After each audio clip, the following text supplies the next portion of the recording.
Hello world, welcome to a new episode of the Coffee Talk video. So a couple of you guys asked for the Finland story, so I want to dive into this story and I will give you a little additional story which was really similar. And both are typically for what could happen on a OBC job. So let's get into it. It was in January 2020 and January is really important to this story. So I was booked on a Finnair flight from Frankfurt to Helsinki, and there was a domestic flight, a little hop from Helsinki to the north of Finland, around 400 kilometers north of Helsinki. So it was in the evening and I was waiting at the airport for the driver, but he didn't show up in time. When the driver arrived at the airport, it was already boarding time, so I wasn't able to check in the goods, and so therefore, I missed the flight. And as an OBC, you cannot lean back and say, oh my gosh, it's not my fault. It was the driver, the traffic, whatever, the supplier and the factory, whoever messed it up. No, the problem is, as an OBC, you are the person who has to bring the goods to the final destination as soon as possible, no matter what it will take. And so, but unfortunately, you cannot go on landside all the way to Helsinki or to Finland. And even though there was a furthermore domestic flight 400 kilometers far from Helsinki, and it was late in the evening, so there was no other Finnair flight for this night, and also there are no other flights into the rural area of Finland. So yeah, one solution could be flying out of the next day, but that is actually not a really proper solution. So the only thing we figured out that would be possible is to take a Lufthansa flight, which was departing 1.5 hours later at that evening. Around 9 p.m. was the departure time. But that means, of course, Lufthansa is only flying to Helsinki. That means I wasn't able to do a domestic flight or to take a domestic flight. So I had to drive this distance, the 400 kilometers, by rental car. And so it was January. So nevertheless, I took the Lufthansa flight, booked a new ticket, went over to Terminal 1, where Lufthansa is departing. I was at Terminal 2 at this time for Finnair flight. So checked in the goods there and just made my way to Helsinki. Nothing special about this one. Landed at Helsinki around midnight, but then all the fun just started. So as I mentioned earlier, 400 kilometers. I have arrived at midnight, so I'm actually already a little bit tired because I had the full day behind me. And it was in January. And even in these days, we don't have that much snow here in Germany, back home. But when I did my driver license, when I was 18, 25 years ago already, oh my gosh, there was a lot of snow. So I'm used to it, to drive in snowy winter conditions. And I honestly like it, I love it. To be on the edge or with the car and driving and sliding a little bit, that's actually really nice, really funny. I like it, but it was midnight and it was 400 kilometers. And I reconstructed the map right now and it says, 400 kilometers, 4.5 hours. I hope you can see this. But this is, of course, today and it's daytime and it's summer. So 4.5 hours in good driving and street road conditions and weather conditions. That means in winter time, you had to drive around 6 hours maybe. So that was when all the fun started. I took the goods, went to the rental car station at Helsinki airport, put in the navigation and then made me on my way. And even as I like these street conditions in winter time, it wasn't that funny because it was so late and I had to drive this 400 kilometers. And the more and more I was driving, the more and more it gets started to snow. So the snow was heavier and heavier.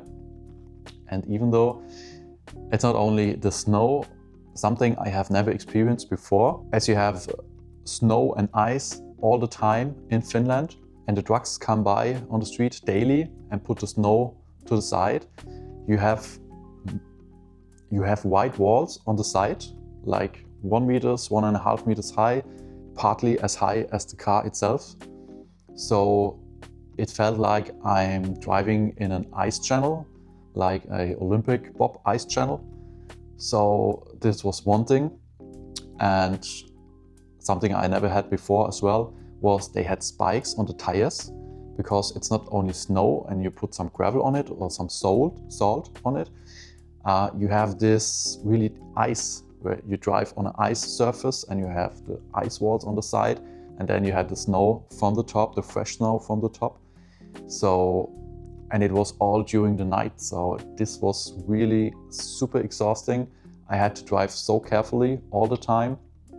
And even it was late in the night, I getting tired more and more. So there was one point where I had to stop because I couldn't drive anymore.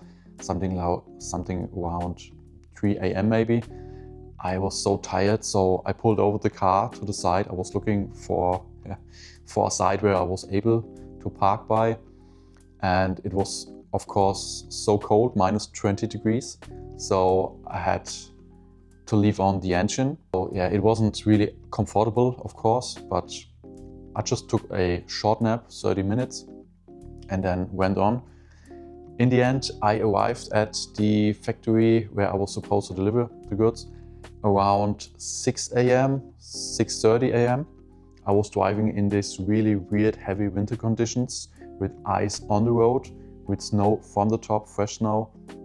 So that was really exhausting. And this is how things could end up as an OBC. It wasn't my fault that the goods didn't arrive in time at the airport, but I had to make things up to make them work. So in the end, it was a really weird situation.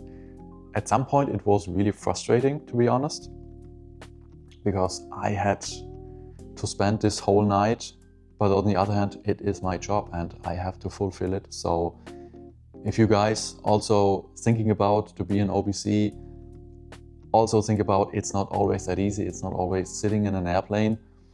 It's not like many other people think out there, take an airplane means flying to a holiday. No, it is for a job. It could be a really exhausting job sometimes at one point. So you should be aware of this situation. Situations like this can come up. I pulled over the car again. I took another 2 hours nap in the car, and then I made my way back to Helsinki because I had to take a return flight at the same day, then in the evening. And then guys, I want to tell you about a really different story as a add-on, something that happened to me in Chicago. I had a 5 p.m. United Airlines flight from Frankfurt to Chicago. It was a direct flight. It was only a small box. I was able to put in the cabin. So I thought it would be a super easy job. I arrived at Chicago, did the import customs, and then I went outside and was waiting for the driver. And there was a driver already booked, but he didn't show up.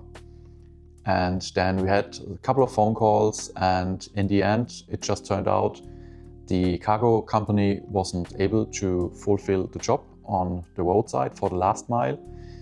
So it was again on me. I had to go to the rental station and took a rental car. And after I said it was 5 p.m. departure time in Frankfurt, that means I land at Chicago by around 1 a.m. in my time zone, in my home zone. So it was already deep in the night. So I went to the rental station, took a car, and made my way down to the south. And it was not only a couple of miles or kilometers down south, it was actually really, really close to Nashville. So I reconstructed this routing as well, and it was 400 miles, not kilometers this time 400 miles, which means 6 hours of driving time. Of course, the weather conditions had been much better at this time than in Finland. But again, it was late in the night in my time zone, and I had to drive for 6 hours unexpectedly all the way pretty close to Nashville. And because I was supposed to fly back from Chicago at the next day, I rebooked the ticket as a returning point from Nashville.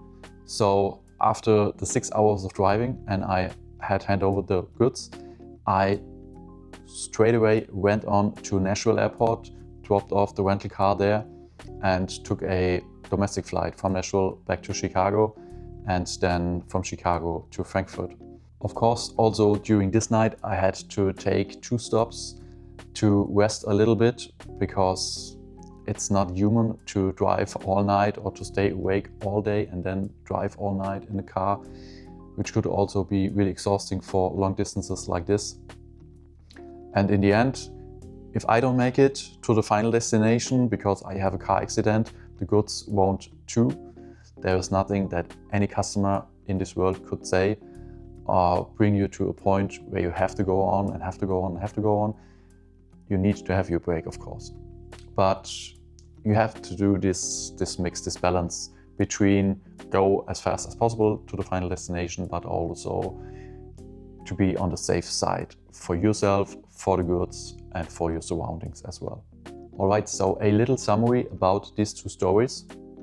These 2 stories are the perfect examples why OBCs can't work as employees. They have to work on a freelance base because the working hours and the working conditions are not in line with any labor laws, at least not the labor laws in any Western country. So it won't be possible to have an OBC as an employee in a company. So as an OBC, you have to work on your own basis, on your own bills, which makes it even more complicated. I was hopefully also able to give you a little inside view and to show you that it's not always about flying around the world and having a good time in an airplane. And it's also not laying on a beach or just relax, as maybe a lot of people will think when they hear that I work as an OBC and that I'm flying around the world. So that kind of wrong expectations a lot of people have when they hear about the OBC job. These expectations don't fit the real life of an OBC, the daily life of an OBC. So cheers to this. And guys, last words for today. As you might already know, we all live under the same horizon. So please be nice to each other. Goodbye, world.